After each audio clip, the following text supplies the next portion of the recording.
வாங்க, தமிழ்நாட்டுக்கு ஒரு முக்கியமான வானிலை எச்சரிக்கை வந்திருக்கு. சென்னை வானிலை ஆய்வு மையம் என்ன சொல்லிருக்காங்கன்னு வேகமா பாத்திரலாம். முதல்லயே முக்கியமான விஷயத்துக்கு வந்துடலாம். இன்னிலிருந்து டிசம்பர் 12ஆம் தேதி வரைக்கும் தமிழ்நாட்டுல மறுபடியும் கனமழை பெய்ய போகுது. அது மட்டும் இல்லைங்க, வங்கக்கடல்ல ஒரு புது புயல் உருவாகிறதுக்கும் வாய்ப்பு இருக்குன்னு சொல்றாங்க. அட, இதுக்கெல்லாம் என்னதான் காரணம்? வாங்க பாக்கலாம்.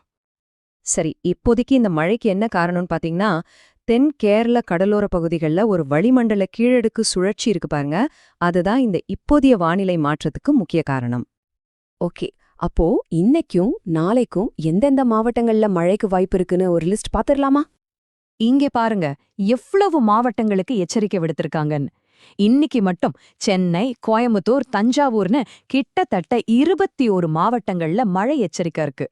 நாளைக்கும் பாத்தீங்கன்னா லிஸ்ட்ல சின்ன சின்ன மாற்றங்கள் இருந்தாலும் சென்னை, காஞ்சிபுரம் மாதிரியான முக்கிய இடங்கள்ல மழை தொடரும்னு சொல்லிருக்காங்க. சரி, இது இப்போதைக்கு வரப்போற நாட்கள்ல நிலைமை எப்படி இருக்க போகுது? டிசம்பர் 9ல இருந்து 12 வரைக்கும் என்ன ஃபோர்காஸ்ட்னு பார்க்கலாம். வானிலை முன்னறிவிப்புப்படி மழை இப்போதைக்கு நிக்கிற மாதிரி தெரியல. டிசம்பர் 9ஆம் தேதி தமிழ்நாடு, புதுச்சேரி, காரைக்கால் பகுதிகள்ல சில இடங்கள்ல இடியோட லேசானதுல இருந்து மிதமான மழை பெய்யுமாம். அது மட்டும் இல்ல, டிசம்பர் 12ஆம் தேதி வரைக்கும் மாநிலத்துல பரவலா மழை தொடரும்னு எதிர்பார்க்கலாம். ஆனா அசல் விஷயமே இதுக்கப்புறம்தான் இருக்கு.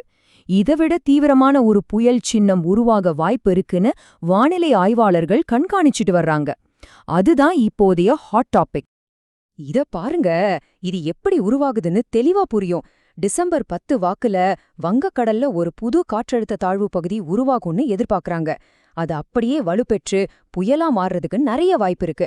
அப்படி மட்டும் ஆச்சுன்னா தமிழ்நாட்டுக்கு மறுபடியும் ஒரு பெரிய சுற்று கனமழைக்கு வாய்ப்பு இருக்கு. சரி, நம்ம சென்னைக்கு வருவோம். இப்போதைக்கு வானம் ஓரளவு மேகமூட்டத்தோட தான் காணப்படும். நகர்ல சில இடங்கள்ல இடியோட லேசானதுல இருந்து மிதமான மழை பெய்யறதுக்கும் வாய்ப்பு இருக்கு. அடுத்ததா ஒரு மிக மிக முக்கியமான எச்சரிக்கை. இது குறிப்பா மீனவ நண்பர்களுக்காக. இந்த நம்பரை கொஞ்சம் நல்லா கவனிங்க. மணிக்கு 55 கிலோமீட்டர் வேகம்.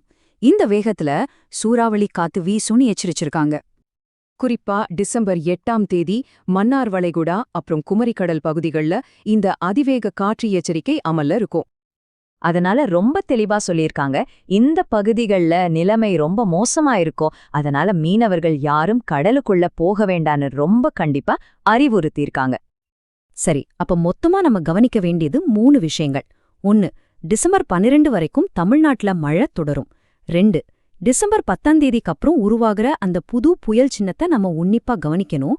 3, மன்னார் வளைகுடா, குமரிக்கடல் பகுதிகளுக்கு போற மீனவர்கள் இந்த எச்சரிக்கைய கண்டிப்பா கடைபிடிக்கணும். சரி, இப்போ உங்களுக்கு வானிலை நிலவரம் தெரிஞ்சிருச்சு. ஆனா அடுத்தது என்ன செய்யணுங்கிறது உங்க கையில தான் இருக்கு. உங்க பகுதியில வானிலை எப்படி இருக்குன்னு பார்த்து அதுக்கு ஏத்த மாதிரி தயாராகிக்கோங்க. பாதுகாப்பா இருங்க. தொடர்ந்து வர்ற அறிவிப்புகளையும் கவனிங்க.